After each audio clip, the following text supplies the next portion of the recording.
très concentré, c'est un brillant étudiant. Il aime la musique, le sport, les promenades dans la nature. Et sa devise est empruntée à Ralph Waldo Emerson. Je vous l'ai dit, quand vous êtes né, vous pleuriez et tout le monde souriait. Vivez votre vie de telle sorte qu'à la fin, ce soit vous qui souriez et les autres qui pleurent. Ce qui compte pas, c'est ce qui doit faire ce soir.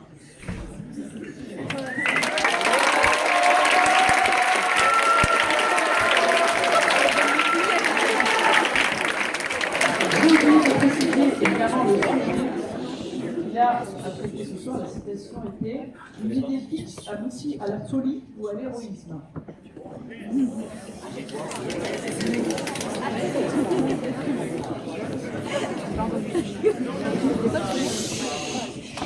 Maman.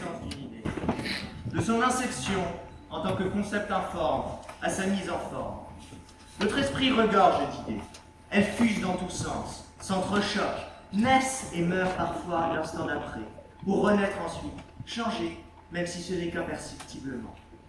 Dans ce tumulte silencieux et parfois assourdissant, un tumulte dont l'esprit humain se fait à la fois siège et spectateur.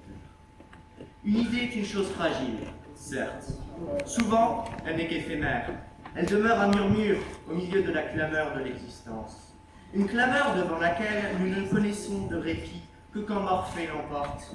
Et voilà une plaisanterie bien cruelle que nous joue l'existence, celle de ne jamais pouvoir connaître simultanément la joie de l'éveil et la sérénité d'un doux sommeil.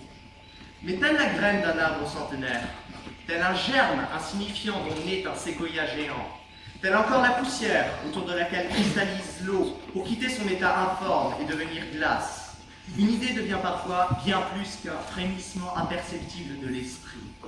Par chance ou par intention, par une combinaison judicieuse peut-être des deux, heureuse ou malheureuse, cela je ne saurais vous le dire, parfois l'idée atteint une masse critique. Et c'est alors bien une réaction en chaîne qui a lieu. Réaction qui ne peut qu'évoquer celle qui a lieu dans le cœur d'une arme atomique, car elle en a bien la vitesse comme la vigueur. L'idée se lie à une autre, ou s'y confronte. Elle grandit, fusionnant peu à peu avec d'autres fragments de nos imaginations ou de nos entendements. Je trouve qu'il est presque émouvant de s'imaginer spectateur de ce merveilleux tumulte qui a lieu d'innombrables fois au cours d'une journée ou au cours d'une vie, à des échelles bien différentes toutefois. Figurez-vous une idée, une petite chose fragile, qui déboule la pente de votre esprit, comme une boule de neige qui gagne masse et vitesse à mesure qu'elle descend la colline. Elle descend, elle roule, mais son histoire ne s'arrête certainement pas là. À vrai dire, elle ne fait que commencer. Car l'idée, si noble fut-elle, ne peut jamais se contenter d'exister. Elle est mère de l'action, mais c'est une mère qui est si attachée à sa progéniture que sans cette dernière, elle ne peut connaître que la décrépitude. L'idée ne peut donc subsister sans engendrer quelque action, sans quoi elle est condamnée à mourir. Les choses ne sont cependant pas si simples, car une idée, une fois qu'elle a atteint la masse critique dont je vous parlais tout à l'heure, refusera alors de mourir en silence. Elle ne quittera pas son monde, à savoir l'esprit, le monde des idées, sans avoir au moins mené un ultime combat. Elle veut mourir en héros, et c'est ainsi que parfois elle engendre un héros. Voyez-vous, ce combat que mène l'idée, qui a trop vécu pour accepter sa fin sans scier, c'est dans l'esprit de son progéniteur qu'elle le mène. L'idée immortelle devient ce qu'on appelle communément une idée fixe. Pour revenir à l'image de la boule de neige, elle est trop rapide pour s'arrêter. Elle a trop d'inertie. Ce n'est pas un freinage délicat qui saura mettre fin à sa chute effrénée. C'est seulement le choc de la collision avec quelque objet gisant au bas de la pente. Cet objet, c'est la raison de l'auteur de l'idée. Quand il a finalement lieu, ce choc est évidemment trop violent pour rester sans conséquence. Et l'esprit qui a fait germer l'idée fixe finira certainement par en ressentir le poids. À ce stade, il n'y a vraiment que deux issues.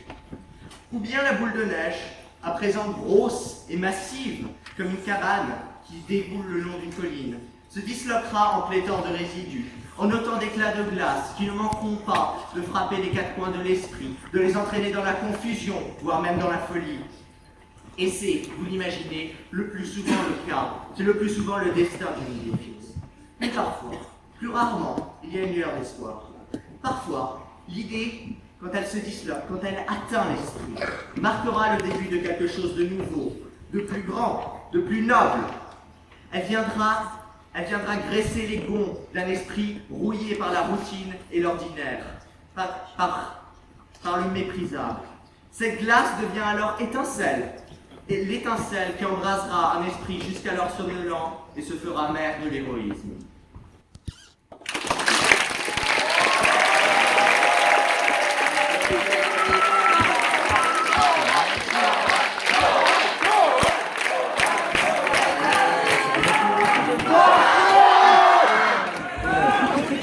Elle est vachement distinctive.